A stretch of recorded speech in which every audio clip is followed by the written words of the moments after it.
سلام الله عليكم ورحمته وبركاته، وأسأله جل في علاه بأسمائه الحسنى وصفاته العلى يتقبل منا ومنكم هذا المجلس، ويفتح علينا جميعا فتوح العارفين، ويجعل أقوالنا وأعمالنا خالصة لوجهه الكريم، إنه ولي ذلك والقادر عليه سبحانه.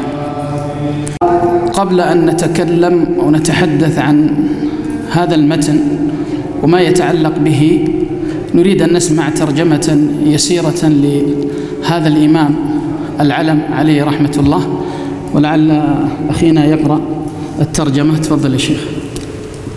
بسم الله الرحمن الرحيم. ترجمة الإمام الطحاوي. اسمه ونسبه: والإمام أبو جعفر أحمد بن محمد بن سلامة بن عبد الملك الأزدي الحجري المصري الطحاوي، نسبة إلى طحا، قرية من قرى الصعيد بمصر. قرية من قرى صعيد مصر. نعم. ولادته ونشأته: ولد سنة 900 و2000 الهجرية، فيما رواه ابن يونس تلميذه وهو الصحيح، واتفقوا على أن وفاته. لا، هو ولد عام كم؟ 239. نعم، 239 للهجرة. نعم، 239 للهجرة، فيما رواه ابن يونس تلميذه وهو الصحيح، واتفقوا على أن وفاته كان سنة 321 للهجرة. ويا ابن النديم، فقد أرخ وفاته سنة 322. نعم، توفي سنة يعني يقال 321 أو 322. نعم. وقد نشأ الإمام الطحاوي في بيت علم وفضل، فأبوه كان من أهل العلم والبصر بالشعر وروايته، وأمه معدودة في أصحاب الشافعي الذين كانوا يحضرون مجلسه، وخاله هو الإمام المزني، أفقه أصحاب الإمام الشافعي وناشر علمه. إذن أمه شافعية وخاله المزي شافعي، والملاحظ أن الطحاوي حنفي، مع أنه نشأ قريبا إلى بيت الشافعية، ولهذا سبب نذكره بعد قليل. تفضل. وقد عاصر الأئمة الحفاظ من أصحاب الكتاب الستة ومن كان في طبقتهم، وشارك بعضهم في مروياتهم. نبوغه وبلوغه درجة الاجتهاد، ولما بلغ سن 20 ترك قوله الأول وتحول إلى منهج أبي حنيفة في التفقه. وكان السبب في هذا التحول جملة أمور: الأول أنه كان يشاهد خاله يطالع كتب أبي حنيفة ويديم النظر فيها ويتأثر بها، فقد سأله محمد بن أحمد الشروطي لما خالف مذهب خالك واخترت. لما خالفت مذهب خالك واخترت؟ لما خالفت مذهب خالك واخترت مذهب أبي حنيفة؟ فقال: لأنني كنت أرى خالي يديم النظر في كتب أبي حنيفة، فلذلك انتقلت إليه. الثاني: ليس معنى هذا أنه يعني انتقل إلى مذهب أبي حنيفة رحمة الله عليه بمجرد أنه رأى خاله يطالع في كتب أبي حنيفة، ليس هذا هو المراد. إنما المراد أنه رأى خاله كان يتأثر بطرح وكلام أبي حنيفة، وأبو حنيفة هو معجزة في الفقه لا يبارى ولا يجارى، وكل من قرأ كتبه أدرك ذلك. فالمزي رحمة الله عليه مع أنه شافعي لأنه تأثر بأسلوب ومنهج أبي حنيفة في الطرح وفي الاستدلال، وكان من قوة ذكائه أنهم كانوا يقولون عنه لو أراد أبو حنيفة أن يثبت أن هذا العمود من الرخام ذهبا لفعل، يعني من شدة ذكائه وقدرته على الاستدلال، خصوصا الاستدلال العقلي، وله في ذلك مواقف كثيرة عليه رحمة الله. فلما رأى الطحاوي خاله المزي يطيل النظر والتأمل والتدبر والأخذ من فقه أبي حنيفة، تأثر بهذا المنهج، ووجد فعلا أن في هذه المدرسة وجد أن فيها زيادة علم وفقه يمكن أن ينتفع به، ولذلك انتقل إلى مذهب الحنفية. نعم. والثاني المجالسات المساجلات العلمية التي كانت تقع بمرة ونسمع منه بين كبار أصحاب السلف الشافعي وأصحاب أبي حنيفة. والثالث التصانيف. أيضا الأمر الثاني أنه ذكر المساجلات التي كانت تحصل بين الشافعية أو المدرسة الشافعية والمدرسة الحنفية فيما يتعلق بالفقه، فكأنه رأى قوة في استدلال الحنفية فيما يتعلق بأدلة الفقه، فتأثر بهذا. وهناك أيضا جواب آخر له عليه رحمة الله عندما سئل، وكان يفتي كثيرا يعني على مذهب أبي حنيفة فيما يتعلق بالفقه، فلما سئل لما تخالف الشافعية في فتواك وتفتي بفتاوى الحنفية وبأقوال الحنفية، فقال رحمة الله عليه لا يقلد إلا غبي. ومفهوم كلامه أني إنسان أبحث عن الدليل، فإن كان الدليل عند الشافعية أخذت به، وإن كان عند الحنفية أخذت به، وإن كان عند الحنابلة أخذت به، وإن كان عند المالكية أخذت به. هذا قصده رحمة الله عليه، لا يقلد إلا غبي، بمعنى أني لست مقلدا، إنما أنا أتبع الدليل عند من كان. وهذا هو أصلا منهج المذاهب الأربعة كلهم كانوا يبنون الأصل فيهم أنهم يبنون طلابهم على تتبع الدليل عند من كان، لا على التعصب لمذاهبهم. ومع ذلك فقد حصل تعصبا يعني بغيضا أفقد الأمة في كثير من الأحيان يعني هويتها الحقيقية فيما يتعلق بالاجتهاد عند سائر المذاهب، حتى وصل الأمر بينهم في تعصبهم لمذاهبهم إلى الاقتتال في كثير من الأحيان، محاولة تغلب كل طائفة تنتسب لمذهب أن تتغلب على طائفة المذهب الآخر، وهذا لا شك أنه من الجهل وليس من الدين في شيء. فالأصل أن هؤلاء الأصل فيهم أن يكونوا أتباع دليل لا أتباع مذهب. ولذلك تجد أن الأئمة كلهم، الأئمة الأربعة تحديدا وغيرهم، كانوا يذمون مثل هذا الأمر، يعني يذمون قضية أن يتعصب إليهم وإلى أقوالهم. ولذا جاء عن الشافعي رحمة الله عليه أنه كان يقول الحديث مذهبي، فإذا صح الحديث فاضربوا بقول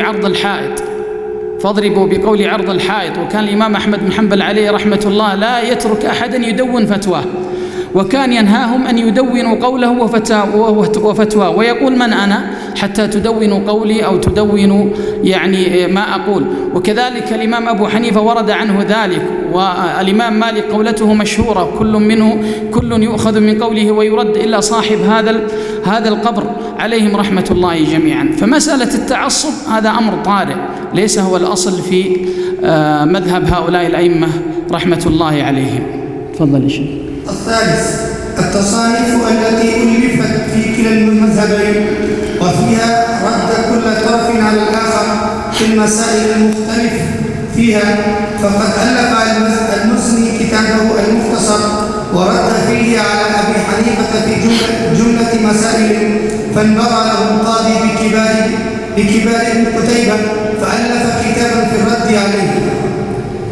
الرابع الشيوخ الذين كانوا ينتحلون مذهب أبي حنيفة ممن ورد إلى مصر والشام لتولى منصب القضاء كالقاضي بكبار ابن قتيبة وابن أبي عمران وأبي حاتم وأبي خازم.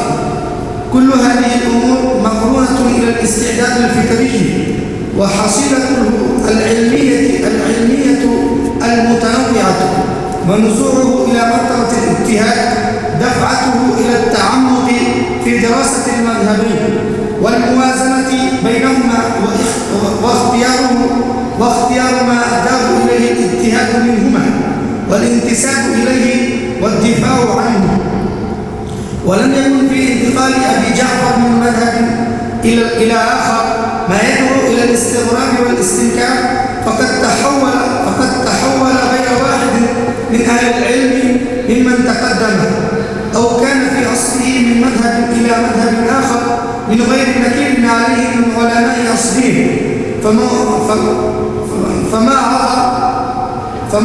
فموعظ أصحاب الإمام الشافعي من أهل مصر كانوا من أتباع الإمام مالك، وفيهم من هم من شيوخ الطحاوي، لأن صنيعهم هذا لم يكن بداية العصبية أو التقليد أو المنافسة، وإنما كان عن دليل واقتناع وتبصر. قال ابن الزبلاء: سمعت أبا الحسن علي ابن أبي جعفر الطحاوي يقول: سمعت أبي يقول، وذكر فضل أبي عبيد بن حروية وفقه، فقال: كان يذاكرني بالمسائل، فأجبته يوما في مسألة فقال لي: ما هذا قول أبي حنيفة؟ فقلت له: أيها القاضي، أو كل ما قاله أبو حنيفة أقول به. فقال: نعم. اذكر أقوال العلماء فيه. أقوال العلماء في الطحاوي. سمعت أبي يقول. لا قال ابن الزبلاء. أقوال العلماء في الطحاوي.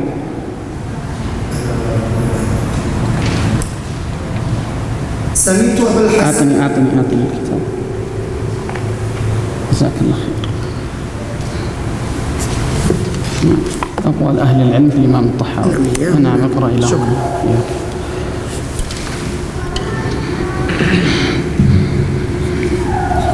أقوال أهل العلم في الإمام الطحاوي. فقال ابن يونس فيما نقله عنه ابن عساكر في تاريخه 768، كان ثقة ثبتا فقيها عاقلا لم يخلق مثله. نعم. وقال مسلمة بن القاسم في السلة فيما نقله عنه ابن حجر في اللسان: وكان ثقة ثبتا جليل القدر فقيه البدن عالما باختلاف العلماء بصيرا بالتصنيف.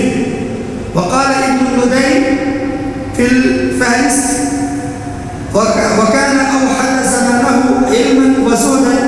وقال ابن عبد البر كما في الجواهر المضية: كان من أعلم الناس بصير الكوفيين وأخبارهم وفقههم مع مشاركة في جميع مذاهب الفقهاء. نعم. الذي يليه الصفحة اللي بعد وفاته، الصفحة التي تليها. نعم. وفاته.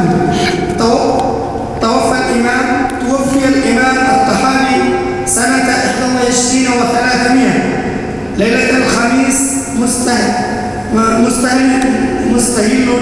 ذي القعدة، ودفن بالقرافة. مستهل ذي القعدة. نعم. ودفن بالقرافة. نعم. قرافة في تربة بني أشعث. نعم، جزاك الله خير. أعطني الله. طيب يا إخوة، بالنسبة للمتن، بسم الله الرحمن الرحيم. الحمد لله رب العالمين. قال العلامة حجة الإسلام أبو جعفر الوراق الطحاوي بمصر رحمه الله. طبعا هذا المتن وهو متن العقيدة الطحاوية حصل عليه خلاف كبير. الخلاف حصل بين الطوائف والفرق، فكل منهم يدعي أن هذا المتن يخص مذهبه، أعني مذهب الاعتقاد. فأهل السنة والجماعة ينسبون هذا المتن إلى معتقدهم ويرون أنه على منهج أهل السنة والجماعة. والأشاعرة أيضا يخاصمون في هذا ويرون أن هذا المتن يعنى بمذهبهم، وأنه لا يخالفهم إلا في مسائل يسيرة. وكذلك الماترودية نفس الشيء، الماترودية أيضا يرون أن هذا المتن يعنى بمذهبهم وهو لا يخالفهم إلا في مسائل يسيرة. ولعل السبب، وإن كنت لن أذكر كل الأسباب لأنها تقريبا حوالي 7 أسباب و 8 أسباب، لكن لعل السبب في محاولة كل من هؤلاء أن ينسب هذا المذهب أو هذا المتن إلى طائفته وإلى مذهبه شهرة هذا الإمام، فقد كان مشهورا وعلما ويعتبر مكسب لأي طائفة ينتسب إليها عليه رحمة الله. ولهذا كانوا يحاولون أن يتقربوا إليه أو يقربونه من مذهبهم حتى ينتسب إليهم.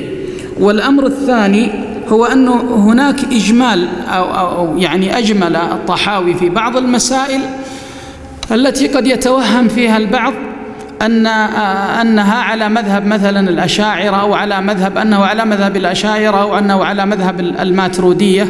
فلعل هذا هو وغيره من الأسباب هي التي دعت إلى هذا الاختلاف الكبير فيما يتعلق بهذا المتن. والحقيقة أن هذا المتن أقرب ما يكون إلى أن يكون هو معتقد أهل السنة والجماعة في الجملة، هو معتقد أهل السنة والجماعة في الجملة، وإن كان يخالف أهل السنة في مسائل يسيرة هينات، إلا ما يتعلق مسألة الإيمان فإن الخلاف فيها ليس يسيرا، ولعلنا نتكلم عنها إن شاء الله. وأما ما عداها من المسائل فهي منهج أهل السنة والجماعة عليهم رحمة الله. لعل الذي أكسب أيضا هذا المتن شهرة عبر التاريخ أمران. الأمر الأول أنه من المصنفات القديمة جدا، تلاحظ أنه صنف في فترة تقريبا في القرن نهاية القرن الثاني بداية القرن الثالث، بمعنى أنه مصنف متقدم جدا. فكونه يكون مثل هذا في تلك الحقبة ويجمع فيه هذه المسائل المهمة لمسائل منهج أهل السنة والجماعة، لا شك أن هذا أكسب هذا الكتاب أهمية كبيرة. والأمر الآخر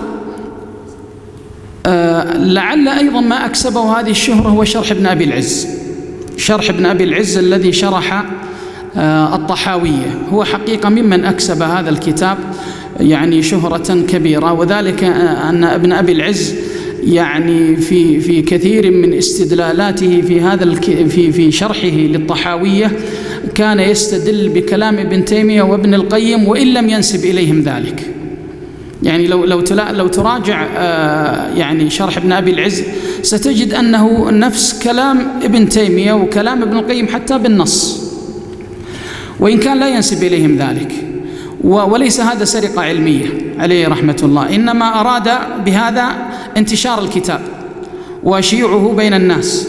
وذلك أنه عندما شرح كان أيضا في فترة تعصب، فلربما لو وجدوا فيه أن ابن تيمية أنه يستشهد بقول ابن تيمية وينسب إليه، أو يستشهد بقول ابن القيم وينسب إليه، لربما أعرضوا عن هذا الكتاب جملة وتفصيلا ولم يقرأوه. لكن من فطنته وذكائه رحمة الله عليه في شرحه أنه أخذ من أقوالهم واستدل بها كأنك تقرأ لابن تيمية، ولم ينسب إليهم شيئا من ذلك. ففي ظني أن الذي أكسبه شهرة هو هذا شرح ابن أبي العز. وكل الشروح التي تأتي بعده ربما تكون عالة عليه، أو لا يمكن أن تتجاوزه بأي حال من الأحوال. أي شارح لهذا الكتاب لا بد أن يرجع لشرح ابن أبي العز.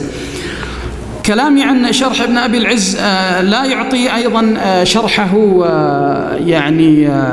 لا يعطيه مدحا كاملا أو تزكية كاملة، لا، فيه أيضا بعض الهنات والأخطاء التي حاول فيها حقيقة أن يوفق بين منهج مرجئة الفقهاء وبين منهج أهل السنة والجماعة، ولكنه لم يوفق، خصوصا في مسألة الإيمان. حاول أيضا أن يصحح بعض الأخطاء التي ذكرها الطحاوي، أيضا لم يحصل أن وفق فيها.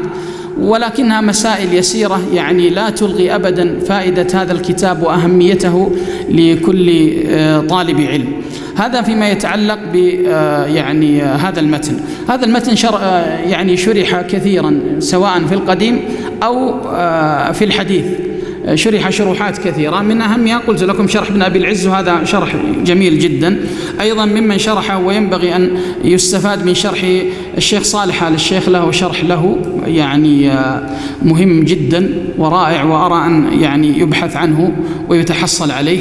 أيضا ممن شرحه الشيخ عبد الرحمن الشيخ بن جبرين عليه رحمة الله، الشيخ عبد الله بن جبرين عليه رحمة الله، وأيضا شرحه قيم جدا. أيضا البراك حفظه الله ممن شرك، الشيخ عبد الرحمن البراك ممن أيضا شرح هذا الكتاب. أيضا الشيخ بن باز عليه رحمة الله له تعليقات على هذا الكتاب، وغيرهم. لا يكاد يوجد عالم من العلماء إلا ولا بد أن يتطرق لهذا المتن ويتحدث عنه، وهذا إن كان يدل على شيء فإنما يدل على أهمية هذا المتن.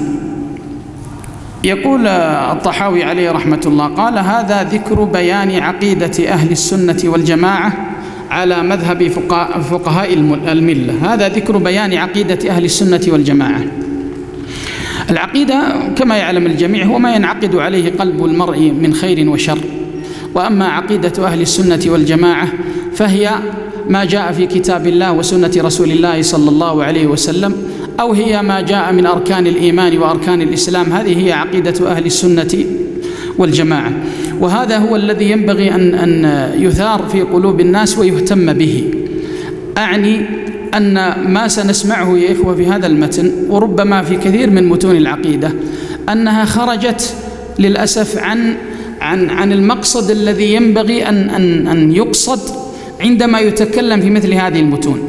الأصل يا إخوة في مثل هذه المتون العلمية أو العقدية، الأصل فيها الأمر الأول الذي ينبغي أن يسعى له الشارح والمستمع هو أن يورث هذا الكلام إيمانا. هذا الأصل، أن يخرج الإنسان من هذا العلم بالإيمان الذي يملأ قلبه ويعينه على الثبات إلى أن يلقى ربه. ما قد يحصل من يعني ميل عن هذا المفهوم إنما هو لأسباب طرأت، وهو أن هناك من لبس كما نعلم على هذا العلم، لبس عليه فيما وأدخل عليه مسائل ليست منه، كما فعل الجهمية والمعتزلة والأشاعرة والماترودية والكلابية وغيرهم من الطوائف التي تنتسب إلى أهل الإسلام، فأفسدوا جمال هذا الأمر، أفسدوا جمال هذا الأمر. ولذلك يعني ينبغي يا إخوة أن يكون لنا طرح في مساجدنا لمعتقد أهل السنة والجماعة، بعيدا عن مثل هذه المهاترات الكلامية التي تفسد القلب والإيمان ولا تبنيه. ينبغي أن يكون هذا، فنتحدث في مساجدنا عن الإيمان بالله. ولذلك ابن أبي العز لما شرح هذا المتن قال في بداية شرحه أن هذا العلم هو علم أصول الدين أو علم العقيدة الإسلامية، هو من أشرف العلوم على الإطلاق. لماذا يقول هذا؟ قال لأن شرفه اكتسبه من شرف المعلوم، والمعلوم هنا هو الله، فاكتسب هذا العلم شرفه من شرف من يتحدث عنه فيه. والأصل أننا نتحدث فيه عن الله عز وجل وعن عقيدتنا فيه، ولذلك ينبغي أن يبقى هذا الأمر صافيا في قلوب الناس، نهتم به في خطبنا، في دروسنا، في مساجدنا، في قراءاتنا حتى عليهم بعد العصر وبعد العشاء. ينبغي أن نهتم بهذا الجانب، أن نهتم بجانب العقيدة الإسلامية البعيدة عن مثل هذه المهاترات.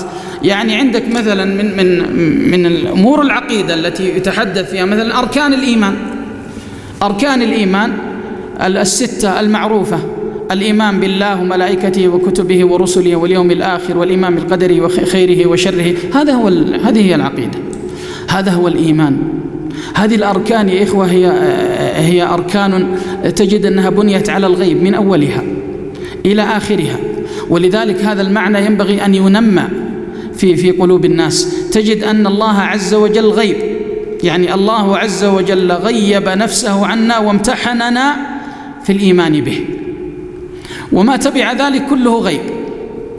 الإيمان بالله، ملائكته غيب، كتبه نؤمن لأن الله أخبرنا أنه أرسل رسلا وأنزل كتبا، وإلا فنحن لم نشاهد هذا، لم نشاهد إلا ما نراه أمام أعيننا. إذن فهو أيضا من المسائل الغيبية.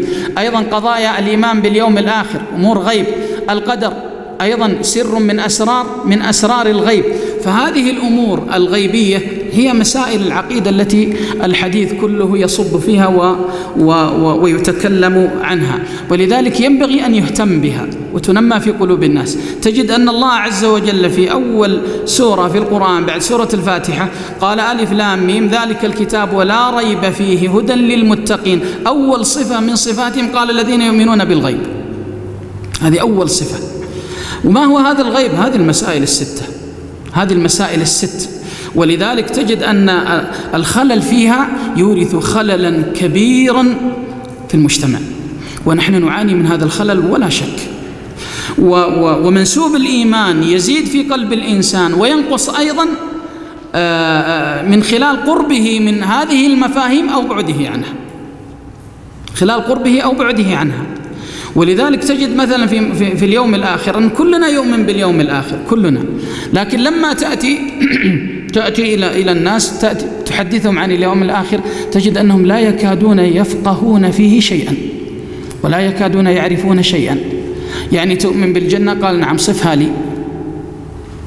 تؤمن بالنار؟ قال نعم صفها لي وصفا يجعلني أشتاق إلى الجنة، وصف لي النار وصفا يجعلني أتخوفها وأهابها، وأعمل ما من شأنه ومقتضى أن يصرفني عنها. لا تكاد تجد.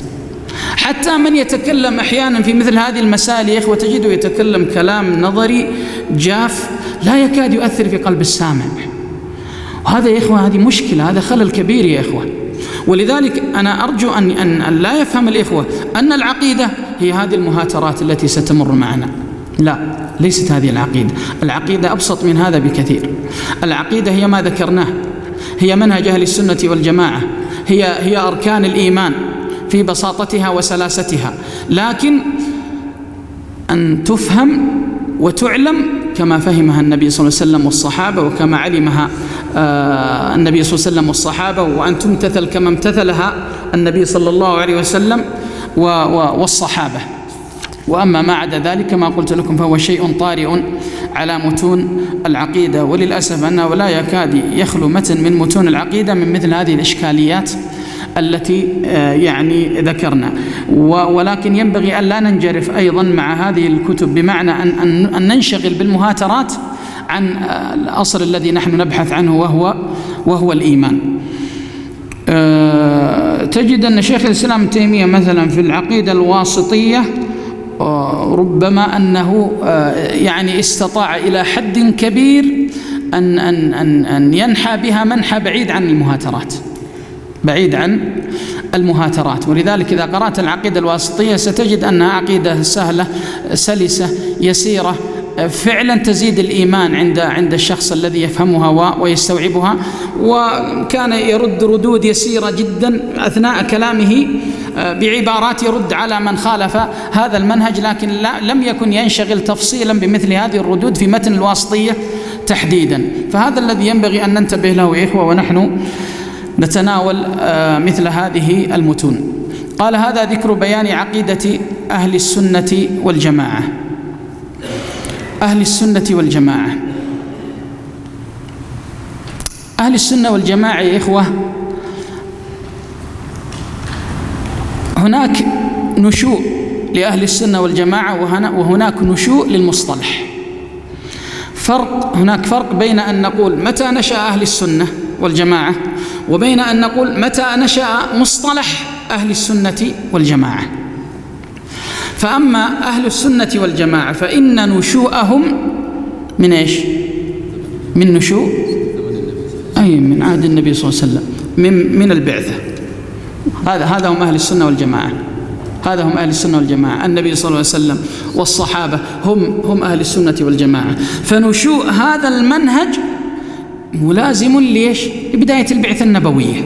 هذا فيما يتعلق بنشوء هذا المنهج.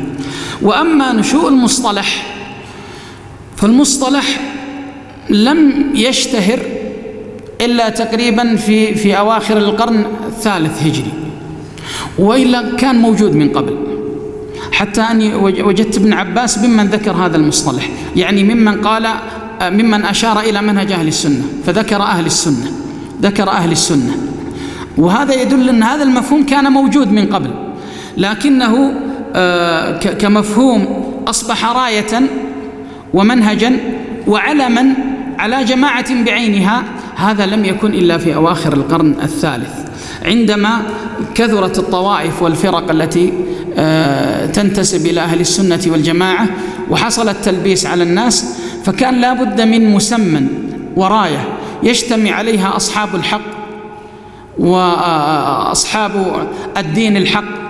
فكان هذا المصطلح، اتفقوا على هذا المصطلح اللي هو مصطلح أهل السنة والجماعة. وهناك مصطلحات أخرى غير هذا المصطلح ينتسب إليه أهل السنة والجماعة، مثل الطائفة المنصورة أيضا هو بمعنى أهل السنة والجماعة، وقد وردت في الحديث.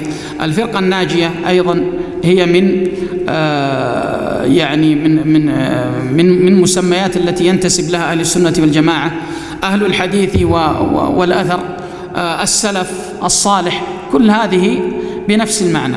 أيضا حتى العقيدة، لفظ العقيدة يطلق عليها العقيدة، يطلق عليها التوحيد، يطلق عليها الشريعة. كل هذه المطلقات كلها يعني معاني مترادفة تدل على معنى واحد. قال: هذا ذكر بيان عقيدة أهل السنة والجماعة على مذهب فقهاء الملة. في الحقيقة أن يعني هو كتبها، يعني الطحاوي يقال بأنه كتبها لطلابه، وطلابه كان من الحنفية، وذكر أن هذا هو مذهب شيوخه أبو حنيفة وتلامذته اللي هم أبو يوسف وأبو عبد الله محمد بن الحسن. وإلا فالحقيقة أن ليس هذا المنهج مقصورا على مذهب هؤلاء، بل هو مذهب عام لأهل السنة والجماعة. لكن أقول لعل الذي جعل الشيخ عليه رحمة الله يقول أن هذا هو مذهب فقهاء أبي حنيفة هو لأنه ألفها لطلابه، فذكر أن هذا هو مذهب شيوخه هو من ينتسب إليهم. هنا أيضا مسألة مهمة جدا يعني نستفيد منها من قوله على مذهب فقهاء الملة. أولا يعني من الأمور التي نستفيدها من نسبته هذه، أولا أن ما قد يرد فيها من خلل سيمر معنا يعني هو مذهب من؟ مذهب هؤلاء اللي هم مثلا أبو حنيفة وأبو حسن وأبو عبد الله محمد بن الحسين، أقصد أبو يوسف وأبو عبد الله محمد بن الحسين. وبالتالي فإن هذا لا يمثل منهج أهل السنة والجماعة جملة وتفصيلا. هذا الأمر الأول. الأمر الثاني يا إخوة أن في هذا رد على الحنفية المعاصرين الذين تبنوا مذاهب عقدية تخالف منهج أهل السنة والجماعة جملة وتفصيلا. ولذلك قد تجد أن الحنفية ماترودية في العقيدة، لا ينتسبون إلى أهل السنة والجماعة، ولم يكن هذا هو منهج الحنفاء القدماء والحنيفية الحنفاء القدماء أو من ينتسب إلى مدرسة أبي حنيفة. ولذلك يقال لهؤلاء أنتم لماذا المسألة عندكم انتقائية اختيارية؟ يعني ليش يعني تنتسبون إلى أبي حنيفة في الفقه وتخالفونه في المعتقد؟ إن كنتم ترون إمامة هذا العالم وجلالته وقدره ومكانته فلما لا تأخذون منه الفقه والمعتقد؟ ليش المسألة عندكم مسألة انتقائية؟ فهذه حقيقة مفيدة للاستدلال على مثل هؤلاء وأنهم خالفوا أبي حنيفة في معتقده، اتبعوه في منهجه الفقهي وخالفوه في المنهج العقدي، وهذا لا شك أنه مخالف. قال على مذهب فقهاء الملة أبي حنيفة النعمان بن ثابت الكوفي وأبي يوسف يعقوب بن إبراهيم الأنصاري وأبي عبد الله محمد بن الحسن الشيباني رضوان الله عليهم أجمعين. قلنا هؤلاء هم طلاب أبي حنيفة، أقصد أبو يوسف وأبي عبد الله محمد بن الحسن. قال وما يعتقدون من أصول الدين ويدينون به رب العالمين. أي ما يعتقدونه ويؤمنون به من أصول الدين، من أصول الدين. والأصل هو ما يبنى عليه الشيء، والدين هو الدين المنزل من عند الله جل جلاله على نبينا محمد صلى الله عليه وسلم. نقول في توحيد الله معتقدين بتوفيق الله، نقول في توحيد الله معتقدين بتوفيق الله. هنا ما دام أنه يقول، فما الذي يلزم عليه؟ لما قال نقول في توحيد الله، إيش اللي يلزم؟ ما الذي سبق القول؟ إيش اللي لازم يسبق القول؟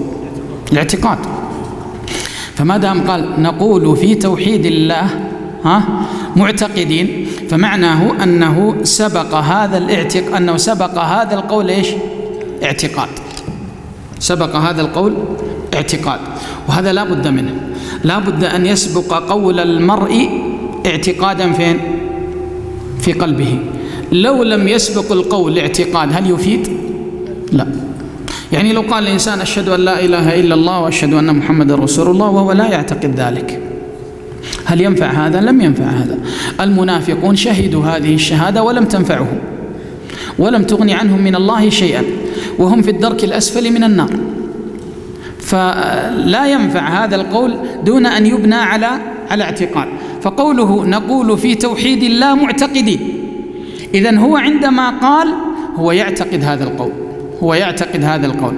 نقول في توحيد الله معتقدين بتوفيق الله، وهذا كلام جميل يا إخوة. يعني لاحظ، نقول في توحيد الله معتقدين إيش؟ بتوفيق الله. يعني من الذي وفقنا لهذا الاعتقاد؟ الله. ولذلك يا إخوة نعمة الهداية هي والله العظيم من أعظم النعم التي يمن بها الله عز وجل على المسلم.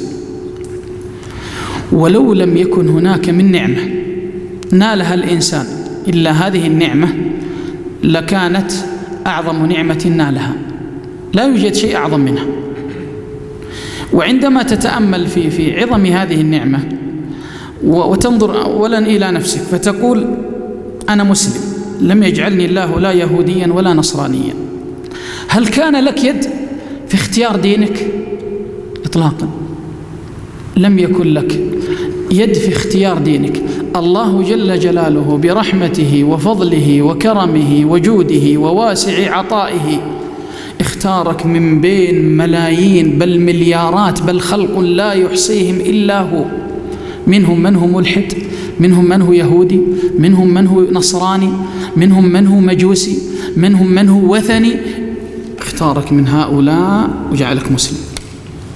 هذه نعمة ولا ما هي نعمة؟ يا أخي من أعظم النعم. ليس هذا فحسب، بل اختارك لتكون من أهل السنة والجماعة. يا الله، هل لك يد في هذا الاختيار؟ لا والله ما لك يد. لأن ترى الإنسان ربما لو نشأ في بيئة معينة لخرج يتبنى منهج هذه البيئة. لو نشأ في بيئة معتزلية لنشأ متبنيا منهج المعتزلة. لو نشأ في بيئة الخوارج لنشأ متبنيا منهج الخوارج وغيرها من الطوائف. فلما ينشأ الإنسان في بيئة أهل السنة، في بيئة مسلم، ثم في بيئة أهل السنة والجماعة، فيكون من أهل السنة والجماعة، لا هو يعني معتزلي ولا جهمي ولا قدري ولا أشعري ولا ماتريدي. أي فضل هذا وأي توفيق هذا، والله إنه من أعظم التوفيق. ولذا قال معتقدين بتوفيق الله. يعني الله هو الذي وفق في هذا الاعتقاد، والله هو الذي وفق في هذا القول. إياك نعبد وإياك نستعين. ولذلك الإنسان يا إخوة لا يستغني عن توفيق الله طرفة عين، والله ما يستغني حتى في حصوله على المعلومة، لا يستغني عن توفيق الله. ولذلك دائما اسأل الله عز وجل العون والتوفيق في كل شيء. اسأله العون والتوفيق في عبادتك له، اسأله العون والتوفيق في السبح في هذه الدنيا، يسأله العون والتوفيق في الحصول على المنهج الحق، يسأله العون والتوفيق في الثبات على هذا الحق. اجعل سؤاله سبحانه وتعالى العون والتوفيق ديدنك وصاحبك في مذهبك وفي ممشاك وفي مجيئك وفي جلوسك وفي كل شيء من أمور حياتك. ومن اشتغل بذلك كفاه الله عز وجل هم هذه الأمور. يعني إذا اشتغلت فعلا بسؤال الله هذا الأمر لا تظن أن الله يعني سيفرط سبحانه وتعالى، ليس له ذلك. ولا تظن أن الله عز وجل سيهمل هذا السؤال وسيهمل هذا الدعاء وسيهمل هذا الطلب، لا والله. من يعرف الله عز وجل يدرك أن الله لا يمكن أن يهمل هذه الأمور، لكن ألح على الله عز وجل في سؤالها.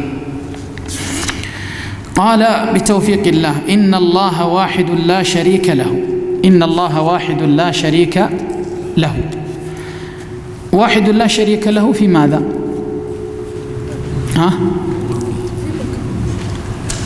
في ملكه خصصنا، نبغى يعني نجمل في ربوبيته وألوهيته وأسمائه وصفاته. فهو واحد في ربوبيته سبحانه وتعالى لا يشبهه شيء، وهو واحد في ألوهيته سبحانه وتعالى لا يشبهه شيء، وهو واحد في أسمائه وصفاته سبحانه لا يشبهه شيء. إذن فقوله إن الله واحد لا شريك له هو يقصد في توحيد الربوبية وتوحيد الألوهية وتوحيد الأسماء والصفات. تعلمون أن أهل العلم قسموا التوحيد إلى 3 أقسام، ومنهم من قسمه إلى قسمين، وكلها أسماء صحيحة وأيضا كلها أسماء اجتهادية. بمعنى هذه التقسيمات لا تجد أنه نص عليها في القرآن والسنة، ليس منصوصا عليها بهذا التقسيم، لكن باستقراء النصوص الشرعية تجد أن هذه التقسيمات يعني لما تستقرأ نصوص الشرع في القرآن والسنة تجد أنها لا تخرج على هذه التقسيمات ال3 فيما يتعلق بالتوحيد. فإما أن يكون التوحيد يتكلم عن الربوبية وهو توحيد الله بأفعاله، وإما أنك تجده يتكلم عن توحيد الألوهية وهو توحيد الله بأفعال العباد، وإما أنك تجد أنه يتكلم سبحانه عن أسمائه وصفاته يعرفنا بنفسه سبحانه وتعالى. وهناك تقسيم آخر وهو قولهم توحيد المعرفة والإثبات، وتوحيد القصد والطلب. توحيد المعرفة والإثبات، توحيد المعرفة هو هو توحيد الربوبية، بما تعرف ربك، هذا اللي أخذناه في أول ابتدائي، بما تعرف ربك. عرف ربه بأفعاله، بتوحيد الربوبية. قال تعريف توحيد المعرفة والإثبات اللي هو ما أثبته الله لنفسه، وقد أثبت الله لنفسه الأسماء والصفات. إذن هذا توحيد المعرفة والإثبات اشتمل على الربوبية والأسماء والصفات. النوع الثاني أو القسم الثاني قالوا توحيد الطلب والقصد، توحيد الطلب والقصد، وقد اشتمل على توحيد الألوهية الذي فيه الإخلاص، التي ينبغي أن يراد بها وجه الله، ولذا قال القصد.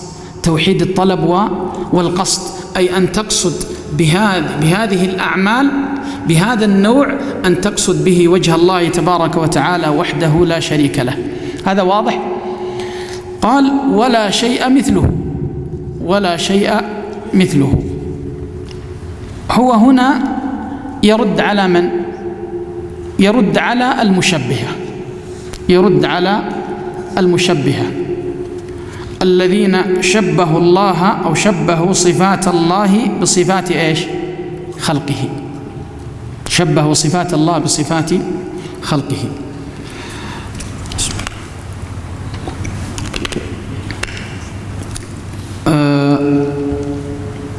لما شبه هؤلاء صفات الله بصفات خلقه؟ من يعرف؟ بسألكم مسألة مهمة جدا وينبغي أن ننتبه لها يا إخوة، يعني لأن هذا سيأتي معنا كثيرا. لما تقرأ في كتب ابن تيمية ومناقشاته لهؤلاء سواء الجهمية أو المعتزلة أو الأشاعرة، تجد أن ابن تيمية لا يكفرهم، ما يكفرهم. ليش؟ يعني المشبهون يشبه الله بمخلوقاته لأنهم قالوا بأن الله سبحانه وتعالى يكلمنا بما تدركه عقولنا، فقالوا في تفسير هذه الأسماء والصفات لازم أن نشبهه بشيء نعرفه ذاتيا. يعني هذه شبهتهم. نعم. هذه شبهتهم. طيب، هناك مسألة أيضا مهمة وخطيرة جدا يا إخوة عند هؤلاء وعند غيرهم من الطوائف، كلهم مخلصين، كلهم كانوا يريدون وجه الله والدار الآخرة، وهنا مكمن الخطورة. حتى الخوارج، شوف الخوارج لما يتكلم عنهم النبي صلى الله عليه وسلم، لما وصفهم بوصف عبادي، ايش قال عنهم؟ ماذا قال عنهم في وصفهم الخوارج؟ وش قال؟ يقرؤون القرآن، تحقرون صلاتكم إلى صلاتهم، هذا أول شيء، وصيامكم إلى صيامهم. وش قال؟ يقرؤون القرآن لا يجاوز إيش؟ تراقيهم. طيب، إذن وصفهم وصف عجيب. يعني أنا لو جيت أقارن نفسي بالخارجي وجدت أني لست شيء بالنسبة له، لا في صلاة عبادة ولا في إيش، ولا في صوم. ولذلك الخوارج لو تقرأ في سيرهم من عجب خلق الله يا إخوة في مسألة حتى في قيام الليل، في قيام الليل شيء عجيب. وتجدهم أيضا من أعجب خلق الله في مسألة الاستبسال في القتال، لا يهابون الموت. هذا الذي قتل علي بن أبي طالب يرى أنه فعل فعلا من أعظم الأفعال التي تدخله الجنة، تصور. يعني هو لا يرى أنه في ضلال على فعله، لا، كان يرى أنه مخلص، وكان يرى أنه بهذا الفعل يريد وجه الله والدار الآخرة، تصور. هذا ليس فقط موجود عند الخوارج، موجود حتى عند الجهمية، عند المعتزلة، عند المشبهة، عند الماتريدية، عند الكل، عندها الطوائف كلهم كانوا يريدون الله والدار الآخرة. طيب، إذن إيش المشكلة؟ المشكلة في المتابعة. اتخذوا منهجا لم يكن منهج الله ولا منهج رسوله صلى الله عليه وسلم. إذن يا إخوة، ليس كل مخلص ناجي، ليس كل من أخلص نجا، ليس كل من أخلص نجا، بل لابد مع توفر شرط الإخلاص أن يوجد شرط إيش؟ المتابعة. تعبد الله بما شرع الله ورسوله صلى الله عليه وسلم، تعتقد في الله ما شرعه سبحانه وتعالى من الاعتقاد فيه وما أنزله في كتابه وجاء به رسوله صلى الله عليه وسلم وبينه للناس. المسألة ما هي مسألة من عقلك. ولذلك هؤلاء اللي بدأوا يخرجون علينا في هذا الزمن يا إخوة بشبهات عقلية، هؤلاء مشكلتهم يا إخوة أن ليس عندهم تسليم للنص، ما عندهم استعداد إلى أن يسلموا للنص الشرعي. وفي أي واحد يا إخوة ما عنده استعداد أنه يسلم للنص الشرعي لا تروح تناقشه، لأن ليس بينك وبينه نقطة التقاء. أنا وين ألتقي معك في النقاش؟ لما تريد أنك تناقش واحد ملحد أو واحد عنده شبه، الأصل عندما تريد أن تناقشه وأن تأخذ وتعطي معه، الأصل أن يكون هناك نقطة تلتقون فيها ترجعون إليها لتحكم بينكم إذا اختلفتم، صح ولا لا؟ طيب، إذا لم يكن هذا الإنسان يسلم لقال الله وقال رسوله، إذا ما هي نقطة الالتقاء التي سألتقي معه فيها لأناقشه ويناقشني؟ ما في. إذن هذا النقاش لا فائدة منه ولا قيمة له ولا تدخل فيه ابتداء. أما إذا قال لك لا، أنا يعني أتفق أنا وإياك أني أتناقش أنا وإياك في هذه الشبهة التي تثيرها، لكن الحكم بيني وبينك قال الله وقال رسوله على منهج أهل السنة بفهم الصحابة. ما تبغى التابعين، خلاص خلي التابعين بفهم الصحابة. أرجع أنا وإياك لقال الله وقال رسوله كما فهم الصحابة، نحن نفهم. إذا والله وافق معك خلاص ادخل معه في النقاش والحوار. أما إذا رفض فلا تدخل معه، هذا صاحب هوى هذا لا يريد الحق، هذا لا يريد الحق. ولذلك نقول المشبهة وغيرهم من الطوائف كانوا مخلصين، مشكلتهم في أنهم لم يكونوا متابعين لمنهج السلف الصالح، لم يتابعوا منهج الصحابة ولا التابعين ولا تابع التابعين، ولذلك وقعوا في التشبيه، وقعوا في التشبيه لأنهم لا يتصورون، يعني لا يتصورون عندهم، يعني لما قرأوا الأسماء والصفات لم يتصوروها إلا أنها تشبه ما إيش؟ ما عند البشر، فشبهوا. وقيل أيضا أن المشبهة نشأوا كردة فعل على المعطلة، ردة فعل على المعطلة.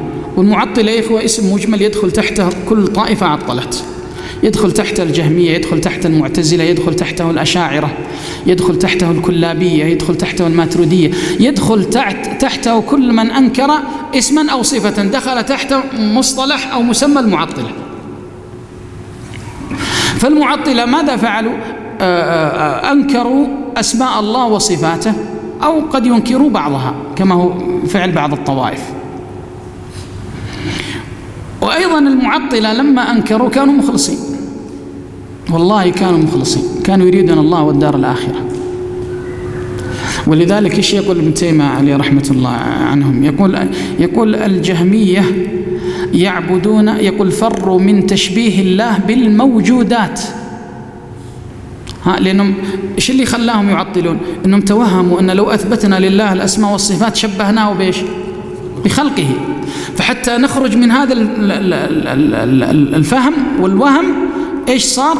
قالوا ننكر الأسماء والصفات، ننكر الأسماء والصفات، فوقعوا في إيش؟ في التعطيل، فوقعوا في التعطيل. ولذلك يقول ابن تيمية عنهم، يقول فرت الجهمية من تشبيه الله بالموجودات فشبهته بالمعدومات. كيف شبهته بالمعدومات؟ لما تسألهم تقول لهم هل الله له ذات، له وجود؟ قالوا نعم. إذن يعني الله موجود؟ قالوا نعم موجود. له ذات؟ قالوا نعم له ذات. قالوا طيب ما دام أن الله موجود وله ذات، هل يعقل أن يكون هناك موجود لا أسماء له ولا صفات؟ مستحيل. لا يوجد يا إخوة شيء موجود ليس له أسماء ولا صفات.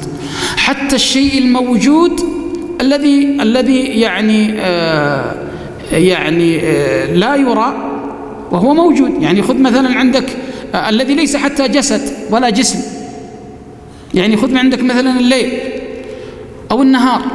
هل الليل موجود؟ موجود. هل النهار موجود؟ موجود. هل الليل والنهار هل هي أجسام؟ هل هي أجساد؟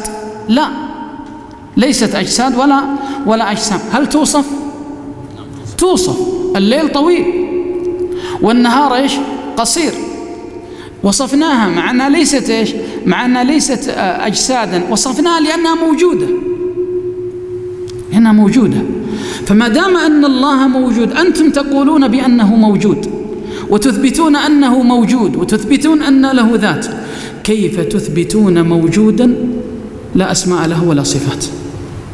هذا اللي خلى شيخنا الإسلام يقول أنتم تعبدون عدم، تعبدون شيء غير موجود، لأنه ما من موجود إلا وله أسماء وصفات. هذا أمر عقلي، بالعقل نتفق عليه بصرف النظر عما جاء في القرآن والسنة. شيء عقلي أثبت أنه موجود لابد أن يكون له أسماء وصفات، هذا أمر. قال الجهمية يعبدون عدما، والمشبهة يعبدون صنما، والمشبهة يعبدون إيش؟ صنما، عياذا بالله. فالمقصد أنه عندما قال ولا شيء مثله، إنما هو يرد على من؟ يرد على المشبهة الذين زعموا أن إثبات الأسماء والصفات لله مقتضاه مشابهة أسماء الله وصفاته لأسماء وصفات إيش؟ المخلوقين. وهذا فيه مصادمة لقوله تبارك وتعالى ليس إيش؟ ليس كمثله شيء، ليس كمثله شيء سبحانه. قال ولا شيء يعجزه، ولا شيء يعجزه. إيش الدليل على هذا؟ أنه لا يعجزه شيء. الله على كل شيء قدير. غيرها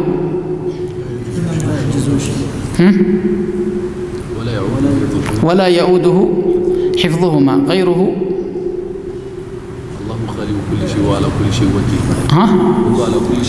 وهو على كل شيء وكيل. لا، غيرها ولا شيء يعجزه. عالم فعال لما يريد.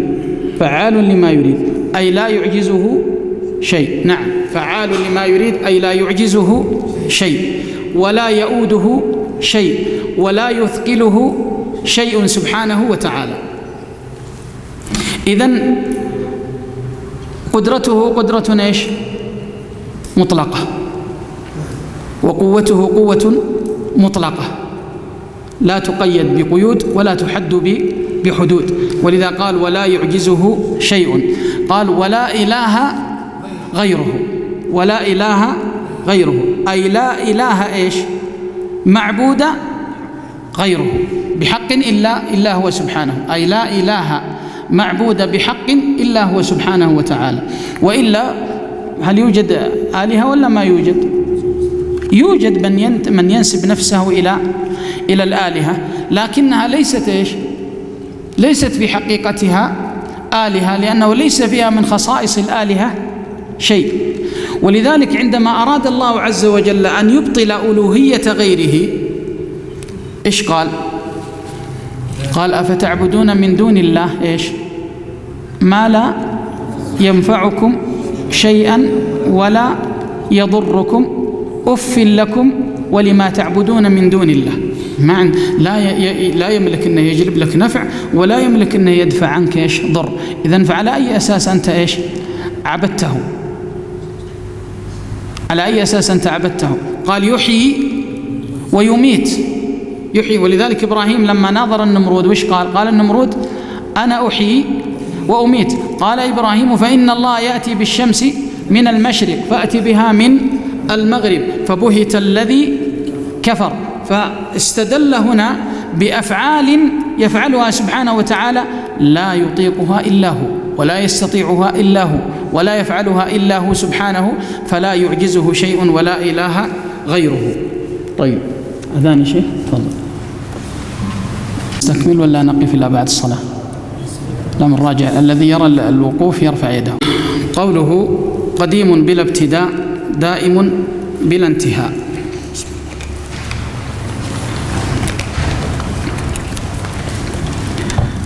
هذه من الألفاظ التي أخذت على الطحاوي عليه رحمة الله، وهي لفظ القديم. فهو هنا وصف الله عز وجل بالقدم، والله لا يوصف بالقدم. لماذا؟ لأن القديم لازم يكون له البداية. قديم لازم يكون له ايش؟ يعني قلنا بأنه قديم، يعني في شيء يدل على أنه من قبل لم يصير قديم. يعني يمكن أنا ما فهمت المقصود. تفضل يا شيخ. ها؟ القديم يسبقه عدم؟ لا. ها؟ يقابل القديم ايش؟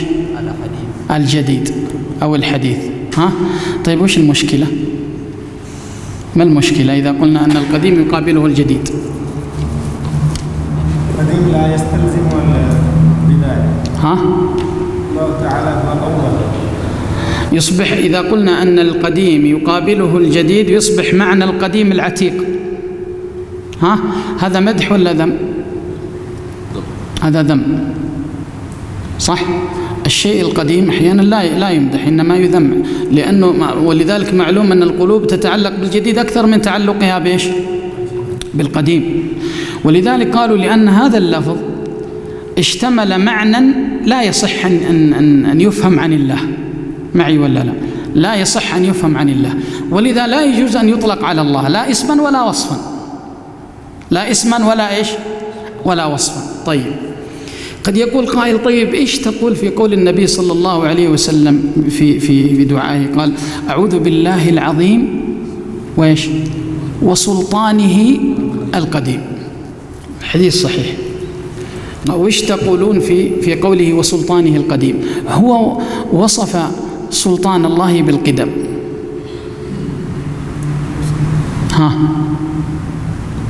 من يرد؟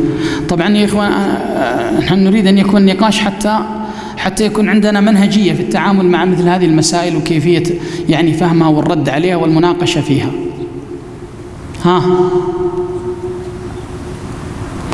الوصف هنا هل هو وصف لله ولا وصف لملكه؟ وصف لملكه، إذن ليس وصفا إيش لذاته. الوصف هنا وصف سلطانه القديم، وصف لملكه، ليس وصفا ليش لذاته. طيب، أيضا ورد عندنا في القرآن ما يغني عن هذا الوصف، وهو قوله الأول الذي فسره النبي صلى الله عليه وسلم بأن معناه الذي ليس قبله شيء.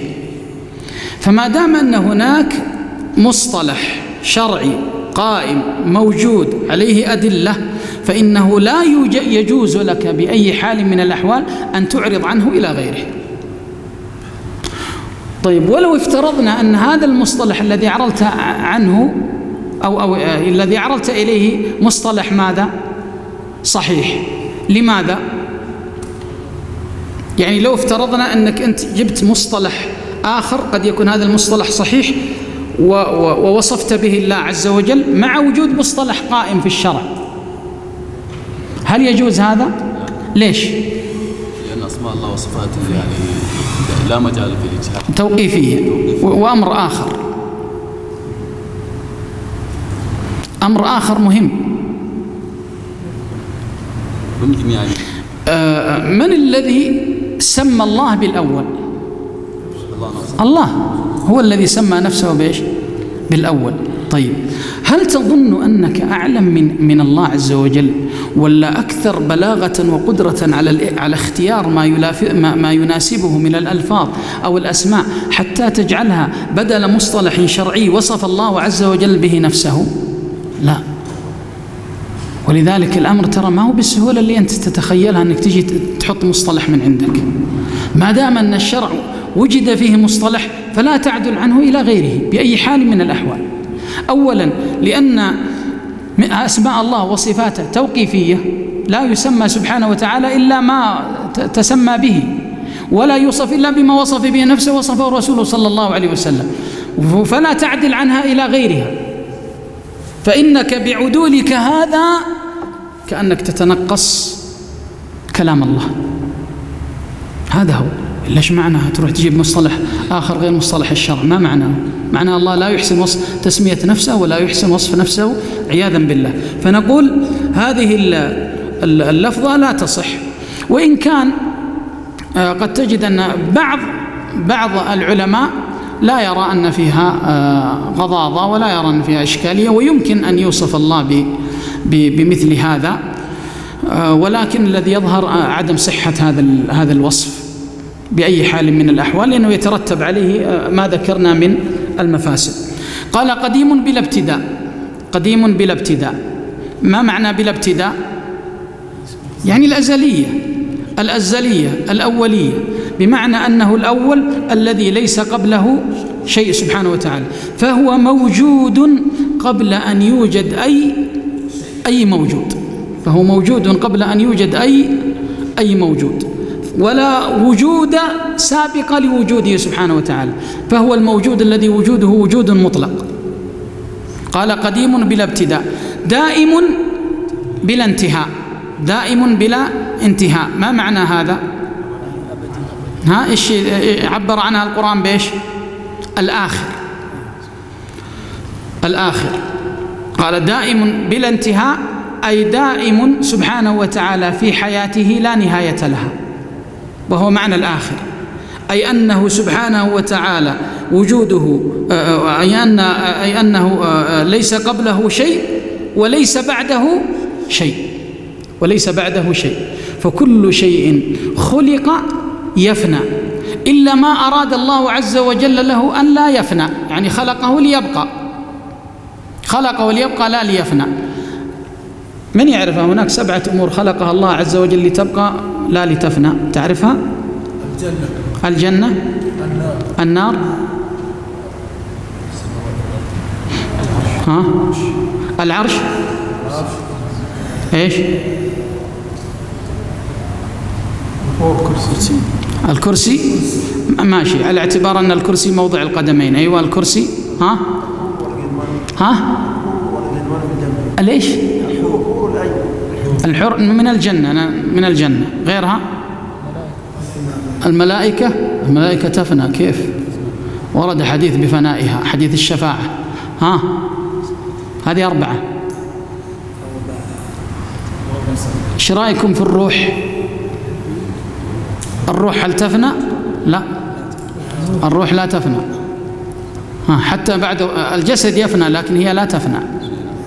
حتى بعد خروجها من الجسد هي لا تفنى، هي إما في عذاب أو نعيم حتى تتحد بهذا الجسد مرة أخرى، وتكون إما في جنة وإما في نار. غيرها؟ ها؟ لا. ها؟ العلم؟ لا، في حاجة مرتبطة بالعلم. لا، القلم أيضا لا يفنى. هذه 6 أشياء. باقي 1، أحد يعرف؟ ها؟ ليش؟ عجب الذنب. نعم، العصعص، هذا عجب الذنب هو الذي يعني يحصل منه الإنبات عند البعث يوم القيامة، يعني يحصل على عجب الذنب هذا. وسبحان الله يا إخوة، قرأت في يعني دراسة علمية حديثة فيما يتعلق بالإعجاز العلمي حول عجب الذنب هذا. يعني أجروا عليه دراسة أظن في أمريكا، قالوا وجدنا أن هذا العظم تحديدا من جسد الإنسان قالوا وجدنا أنه يمكن أن تعود له الحياة مرة أخرى. شيء عجيب سبحان الله. قالوا فيه أشياء، وجدنا فيه أشياء وخصائص يمكن أن تكون هذه الأشياء والخصائص سبب في أن الحياة تعود له ماذا؟ مرة أخرى. هذا وهم كفار يقرون يعني بمثل هذا. إذن هذه 7 أشياء يعني لا تفنى، وما عداها فإنه يفنى. إذن قوله دائم بلا انتهاء يعبر عنه بقوله ليش؟ الآخر الذي ليس بعده شيء. وأما ما عداه فهو يفنى، حتى الملائكة، حتى جبريل. ولذلك جاء في حديث الشفاعة وحديث عندما يأتي ملك الموت إلى الله عز وجل بعد أن نفخ في الصور، نفخة الصعق، فيقول الله عز وجل ملك الموت وهو أعلم سبحانه، يقول من بقي؟ وهو أعلم كما في الحديث. قال بقيت أنت الواحد القهار، وبقيت أنا، وبقي جبريل، وبقي إسرافيل. قال جبريل وإسرافيل خلق من خلقي فليموتوا، فيقبض ملك الموت أرواحهم، ثم يرجع إلى الله عز وجل مرة أخرى، فيقول الله عز وجل له وهو أعلم من بقي؟ قال بقيت أنت الواحد القهار، وبقيت أنا، فيقول الله عز وجل أنت خلق من خلقي مت، فيموت ملك الموت، ثم يقول الله عز وجل لمن الملك اليوم؟ فلا يجيبه أحد. لمن الملك اليوم؟ فلا يجيبه أحد. لمن الملك اليوم؟ فلا يجيبه أحد. في بعض الآثار أنه يقول أنا الملك أين ملوك الأرض؟ أنا الملك أين ملوك الأرض؟ فلا يجيب أحد. ثم يجيب نفسه بنفسه لله الواحد القهار. لمن الملك اليوم؟ لله الواحد القهار. نعم. قال لا يفنى ولا يبيد ولا يكون إلا ما يريد. من الذي لا يفنى ولا يبيد؟ الله عز وجل، وهو تأكيد لمعنى الأولية ومعنى ليش؟ الآخرية. فهو لا يفنى سبحانه وليس له نهاية، هو الأول والآخر، والكون كله بين الأولية والأخروية. يعني الله عز وجل محيط بهذا الكون كله بما فيه، بالأولية والآخرية، والظاهرية والباطنية. ولذا قال هو الأول والآخر، أي هو محيط بهذا العالم بأكمله زمنا، فلا شيء قبله ولا شيء إيش بعده.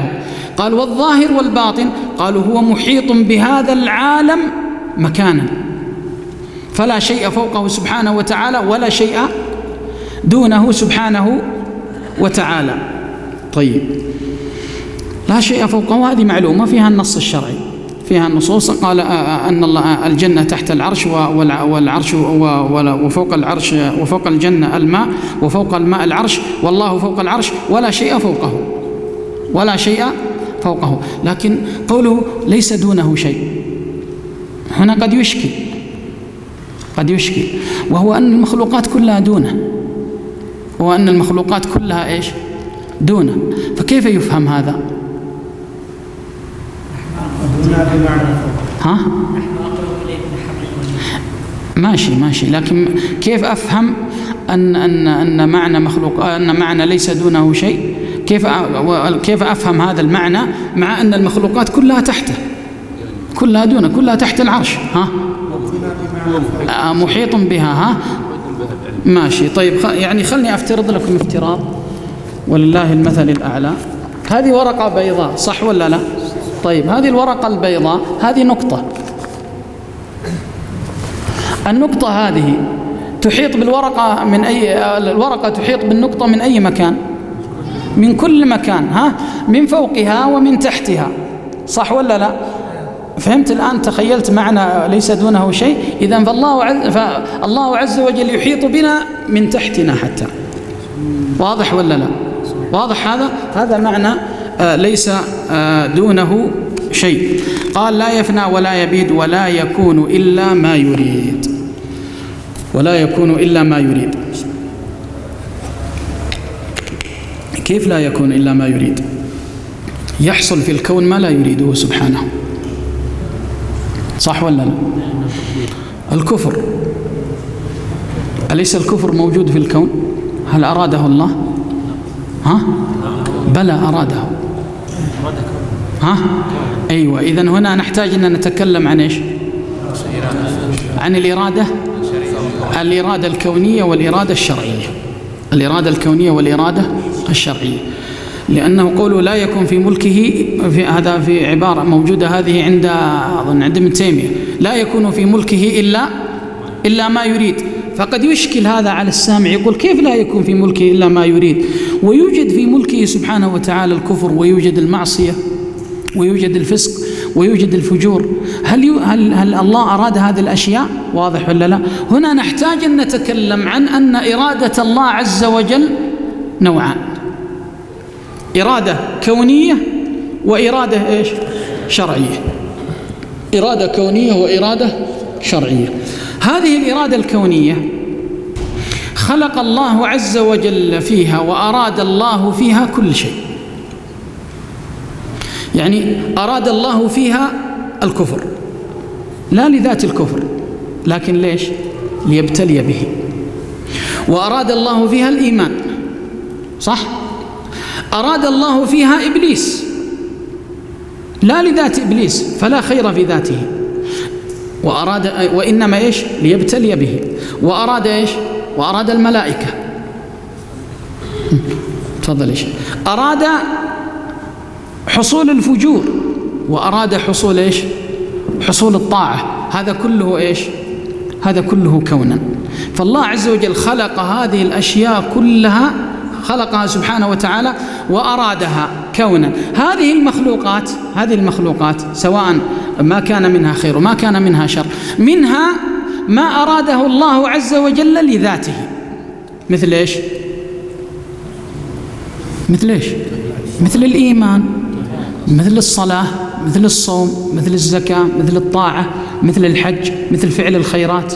هذه الأشياء أرادها الله عز وجل لذاتها، وهي التي أمرنا بها فين؟ في الشرع. هي التي أرادها الله منا شرعا، وأمرنا بها إيش؟ شرعا. هل تجد أن الله أمرك بالكفر؟ وقال ولا يرضى لعباده إيش؟ الكفر. طيب أنت خلقت يا رب الكفر، لما خلقته؟ قال خلقته ليش؟ ليبتلي به. وهديناه إيش؟ النجدين. وقلنا هديناه النجدين يعني أعطيناه، قلنا له هذه طريقين، واحد منها يقودك إلى الجنة والثاني يقودك إلى إيش؟ يقودك إلى النار. من الذي يختار؟ من الذي يختار؟ أنت الذي تختار. أنت اللي أعطاك الله عز وجل القدرة، وأعطاك القدرة على الاختيار، معي ولا لا؟ فتختار طريق الجنة أو تختار طريق إيش؟ النار. طيب لو قدر أن هذا الاختيار تدخل فيه، كيف تدخل فيه؟ جاء واحد وحط مسدس في راسك وقال إن لم تشرب الخمرة قتلتك، ها تدخل في الاختيار هنا ولا ما تدخل؟ وين اختيارك؟ لا أنا بنقتل، بيفرغ المسدس في راسي، ها تدخل في الاختيار ولا ما تدخل؟ تدخل في الاختيار. طيب لو حصل تدخل في الاختيار لا طاقة للشخص به وفعل هذا المنكر، هل يأثم؟ لا لا، عفي عن أمتي إيش؟ الخطأ والنسيان وما استكرهوا عليه. ولذلك يذكر في بعض القصص أن يقولون كان هناك قرية، والقرية هذه يعني لا يمكن أن يدخلها أحد حتى يقدم قربانا، يمنعون أحد أن يدخلها حتى يقدم قربان. فجاء يعني رجل فقالوا له قدم قربان، قال ما عندي شيء. قالوا والله لن تدخل حتى تقدم قربانا أو نقتلك، يا تقتل يا تقدم قربان. قال ايش يقدم؟ قالوا قدم ولو ذباب، فقدمه، قتل ذباب وقال هذا، قالوا خلاص ادخل. جاء الشخص الآخر قدم ذبابا ودخل، قالوا الأول لا يكفر والثاني يكفر. ايش السبب؟ الأول ايش؟ مكره، والثاني من سواها من نفسه، عرف؟ اختار الثاني، اختار فعل هذا الأمر دون إيش؟ دون إكراه. ولذلك قد يقع الشخصان في عمل واحد نتيجته قد تكون ماذا؟ قد تكون النار، ولكن الحكم عليهما يختلف، هذا مكره وهذا غير إيش؟ وهذا غير مكره. واضح ولا لا؟ طيب إذن قلنا الله عز وجل عندما أمرنا وأراد منا ليش؟ الإرادة الشرعية، وأمرنا بها في القرآن، ونهانا عن إيش؟ ونهانا عما يسخطه ويغضبه سبحانه وتعالى علينا، وإن كان هو قد أوجد هذا الشيء. يعني نهانا عن اتباع إبليس مع أنه إيش؟ خلقه، صح ولا لا؟ ونهانا عن اتباع خطواته مع أنه سبحانه هو الذي خلق إبليس وخطواته، ولذا قال ولا تتبعوا خطوات الشيطان إنه لكم عدو مبين. طيب إذن المطلوب منا الإرادة الشرعية، صح ولا لا؟ هذا الكون يحصل فيه الإرادة الكونية ويحصل فيه الإرادة الشرعية، المطلوب منا هو الإرادة ليش؟ الشرعية هي المطلوبة منا. ولذلك لو واحد يعني مثلا كفر وقال أنت أردت مني الكفر، أنت أردت مني الكفر، أنت خلقت الكفر، صح؟ إيش تقول له؟ هل الله أراد الكفر؟ نعم، يعني الله خلقه، لكن هل الله أراد منه الكفر هو؟ وش الدليل؟ وش الدليل؟ هل ورد الأمر في الشرع، وهي الإرادة التي أرادها الله عز وجل منها شرعا، هل ورد فيها الأمر بالكفر؟ لا. هل ورد فيها الأمر بالمعصية؟ لا. ولذلك الله عز وجل يحاسبك على ما أمرك به ونهاك عنه، على ما أمرك به وإيش؟ ونهاك عنه. حتى أمور القدر التي هي أمور قدر لا يعلمها إلا الله عز وجل، الله ما يسألك عنها. لو واحد قال أنا كفرت لأن الله قدر علي أنا أكفر، أنت إيش دراك إن الله قدر عليك أنك تكفر؟ أنت عندك أوامر في القرآن والسنة، الله أمرك ونهاك، أنت ليش ما تمتثل ما أمرك الله به ونهاك؟ مسألة الغيب وأن الله قدر هذه مسألة عند الله، ما لك علاقة فيها، لك علاقة بالشيء الذي بين يديك، تقرأ صباح مساء، هذا هو. فلا يصح أن الإنسان يحتج بالقدر على إيش؟ على فعل المعصية، ويقول الله قدر علي أني أعصي الله عز وجل. وين قدر عليك؟ قال في علم الغيب. أنت اطلعت على علم الغيب، قرأته، عرفت ما هو المقدر فيه؟ قل لا. طيب إذن هذا لا يجوز لك أن تحتج بالمغيب على شيء أنت تفعله، لأن عندك يعني أمر في القرآن والسنة، والأمر كان باختيارك. لكن لو واحد صدم بالسيارة وهو جاي يبغى يحضر الدرس، صار عليه حادث، ليش يا فلان ما حضر؟ قال والله صدمت بالسيارة، قدر الله عليه وصدمت بالسيارة. هل يقبل احتجاجه بالقدر هنا؟ نعم. لماذا؟ لم يتدخل، ليس الأمر بإرادته، لم يختار أن يصير له حادث، صح ولا لا؟ بخلاف المعصية هو اللي اختارها بنفسه، صح ولا لا؟ أما الحوادث، الجوائح، الخسارات المالية، موت الأهل، موت الأبناء، كل هذه الأشياء أمور لا يتدخل فيها الإنسان، ولذلك يجوز للإنسان أن يقول فيها قدر الله وما شاء فعل. أما أن يفعل الإنسان الذنب والمعصية ويقول قدر الله، لا، أنت ما تدري وش القدر، أنت عندك قرآن والسنة، أنت مطالب بأنك إيش؟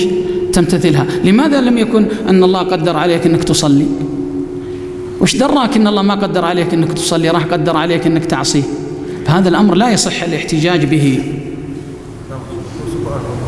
إذا كان لا يجوز الاحتجاج بالقدر والمعصية، فماذا تقولون في الحديث الذي ورد في قال حج موسى وآدم؟ فموسى قال آدم عليه السلام وأكل الشجرة فأخرجنا من الجنة ومع ذريته. فلما ورد في الحديث بأن موسى احتج على آدم أنت الذي سببت خروجنا من الجنة، فآدم قال مجيبا لموسى موسى أتحجني وتجادلني وتلومني في شيء قد قدر الله علي؟ فآدم احتج في هذا الحديث بأن الله هو الذي قدر وقضى ذلك، مع أنه معصية لأنه أخرج من الجنة بسبب هذه المعصية، فاحتج بالقدر. فهمتم السؤال؟ واضح السؤال؟ طيب من يجيب؟ هو يقول إن آدم احتج على موسى في مسألة لأن موسى قال لآدم يعني أنت السبب في خروجنا من إيش؟ من الجنة. فقال آدم لموسى قال آدم لموسى أتجادلني في أمر قد قدره الله علي؟ الشيخ يقول هنا احتج آدم على الذنب بإيش؟ بالقدر. من يرد؟ ها؟ احتج بالقدر في المصائب، لأن خروج آدم كانت مصيبة. أيوة، أحسنت. العلماء طبعا ذكروا هذا الحديث وناقشوه وذكروا هناك فعل وهناك مصيبة، هناك فعل وهناك مصيبة. الفعل هو في اتباع آدم لإبليس في مسألة الأكل من الشجرة، هذا فعل، وهذا ذنب ومعصية ولا شك. وهناك مصيبة وهي الخروج من إيش؟ من الجنة. فآدم عندما قال لموسى عليه السلام أتجادلني في أمر قد قدره الله علي، أي قدر علي هذه المصيبة، وهي أني أخرج من إيش؟ وهي أني أخرج من الجنة وأهبط إلى الأرض. وهذا الاحتجاج صحيح. فاحتجاج آدم ليس بالقدر على فعل المعصية، إنما كان احتجاجه على المعصية على المصيبة التي وقعوا فيها. والله تعالى أعلم. بعد الصلاة إن شاء الله نستكمل. وصلى الله وسلم على نبينا محمد.